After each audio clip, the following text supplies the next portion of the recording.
Salut à tous et bienvenue dans cette 5e vidéo où nous allons aborder la notion d'autoload en PHP. Alors, l'autoload, c'est tout simplement une fonction qui va nous permettre de faire appel à plusieurs classes en même temps au sein d'un script. Jusqu'à présent, on a fait donc les choses d'une manière procédurale, c'est-à-dire qu'on fait tout simplement un require qui fait appel en fait à la classe au sein de notre script, l'histoire qu'on puisse l'instancier et de créer des objets. C'est très efficace, c'est très joli, mais quand on a plusieurs classes à gérer, ça s'avère un peu plus complexe qu'on pourrait y dire. D'où la raison d'autoload. Alors, ici, moi, j'ai créé un petit dossier, héritage. Il comporte un dossier classe. Le dossier classe comporte à son tour deux fichiers, donc la direction.classe.php, employé.classe.php. J'ai un dossier include qui comporte un fichier donc func.php et j'ai ici index.print.php qui va nous servir donc comme les cas précédents d'affichage. Alors pour la classe employé, j'ai déclaré ici ma classe employé. Pour la classe direction, j'ai une classe direction et pour le func.php, il ne comporte rien pour le moment. Je vais juste rajouter ici la balise PHP. Voilà, comme ceci. Maintenant, je vais créer donc mes objets, mes propriétés, pardon. Je vais aller très rapidement.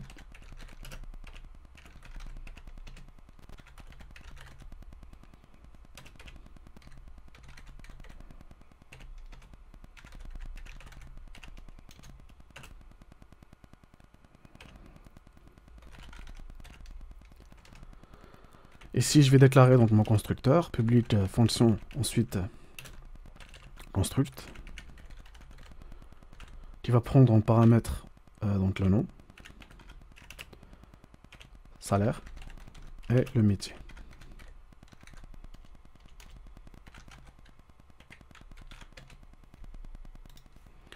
Ici, je vais faire appel donc à Mediator. Donc, je vais créer Mediator plutôt, en mettant donc public, ensuite fonction, getNom, qui va prendre donc tout simplement un petit return, donc return this name. Voilà, comme ceci. Je vais faire un copier-coller l'histoire de gagner un peu. Voilà, comme ceci. Alors, ici, je vais changer getNom par getSalaire. Voilà, comme ceci. Donc ici, je vais faire tout simplement donc this donc name égale au paramètre nom. Ensuite, je vais faire copier-coller pour aller très vite. Ici, donc ça sera salaire à ce niveau-là. Et ici, ça sera tout simplement métier.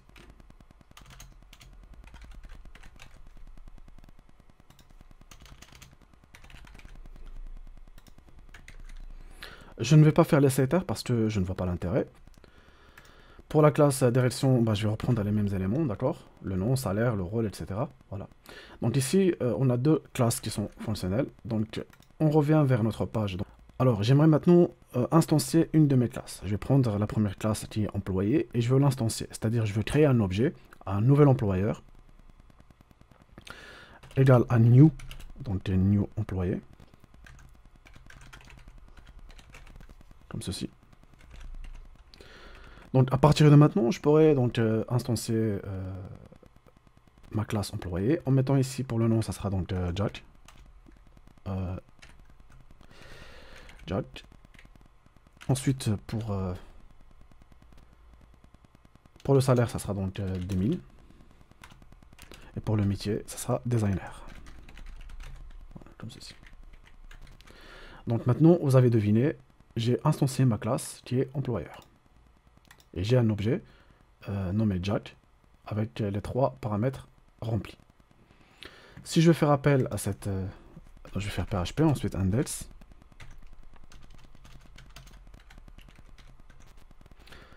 Voilà, donc quand je fais ça, bah, il me dit, il y a une erreur. Donc PHP me retourne une erreur. Il me dit, je ne reconnais pas la classe employé. Donc je ne sais pas où il se trouve. elle n'est pas déclarée sur ce fichier. Donc voilà, essaye de trouver une solution à ceci. Donc nous, on avait l'habitude de faire tout simplement un require, comme ceci. Et on fait tout simplement, donc on va dans le dossier classe, ensuite slash, et ici, comme vous pouvez le voir, j'ai deux fichiers. Et je vais prendre donc la classe employé.classe.php. Maintenant, vous allez voir que PHP sera en mesure de comprendre que je parle de cette classe-là, parce que voilà, je viens de la déclarer dans mon fichier. Là, il me retourne hello, parce que je n'ai pas fait de, voilà, j'ai pas appelé le getter. Je vais faire donc tout simplement donc get, plutôt jack, get non.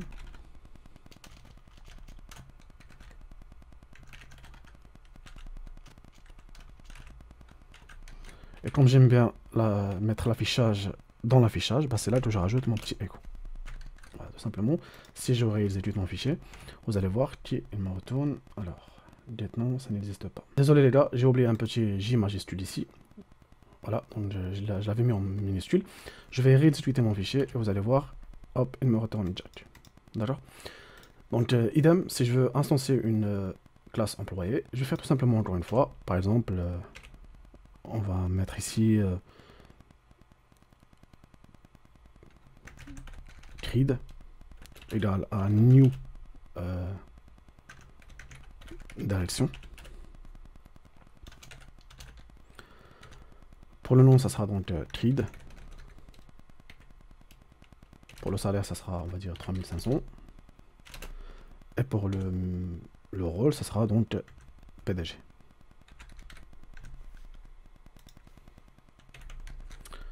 Donc maintenant, si je veux faire appel à mon objet, donc je vais faire donc tout simplement creed. Et ensuite, je vais faire donc get nom. Ou plutôt get métier.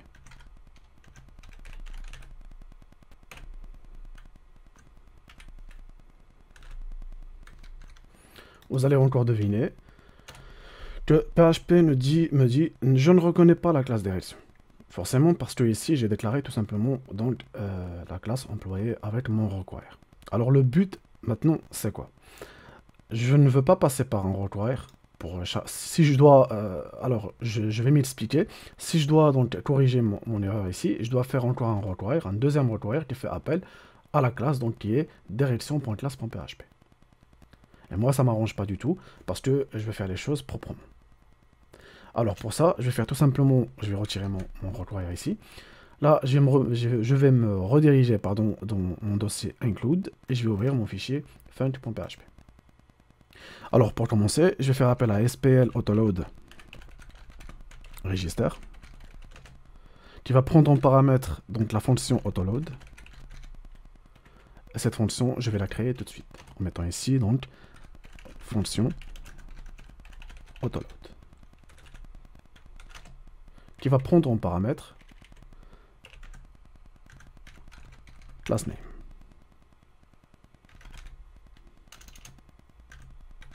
Class name, tout simplement. Alors ici, ce que je vais faire, je vais commencer déjà par le, on va dire le path, comme ceci, égal à, donc ça va être donc classe slash. Ensuite, pour la classe égale à class name, tout simplement. Et pour l'extension, je vais mettre ici juste un petit ext, à l'extension, tac, égale à .class.php. Ici, je vais rajouter une variable, ça sera donc full path égale. Je vais commencer déjà par le lien qui est donc le dossier classe, en mettant ici path. Je vais concaténer avec class name, donc la variable classe, et je vais reconcaténer avec l'extension, comme ceci. Et donc maintenant, je vais faire donc un petit require. Je vais l'appeler une seule fois. Et un require qui va comporter en fait la variable full path. Voilà, comme ceci. Alors, j'explique rapidement. Ici, je fais appel à la fonction SPL autoload register qui prend en paramètre une fonction qui est autoload. La fonction autoload prend en paramètre class name. Ici, vous voyez que j'ai donc déclaré une variable qui comporte en fait le path, c'est-à-dire le lien, le chemin si vous voulez. Alors le chemin, ça sera donc classes slash, vu que je me trouve ici dans l'index, donc c'est-à-dire dans mon héritage. Je vais entrer dans le dossier classe, d'accord?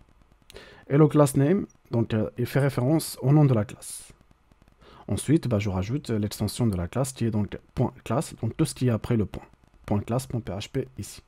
Là, je mets mon lien en full, donc en ordre bien sûr. Donc j'appelle d'abord le lien, j'entre dans le dossier, je fais appel au nom de la classe, et je finis par rajouter l'extension de ma classe.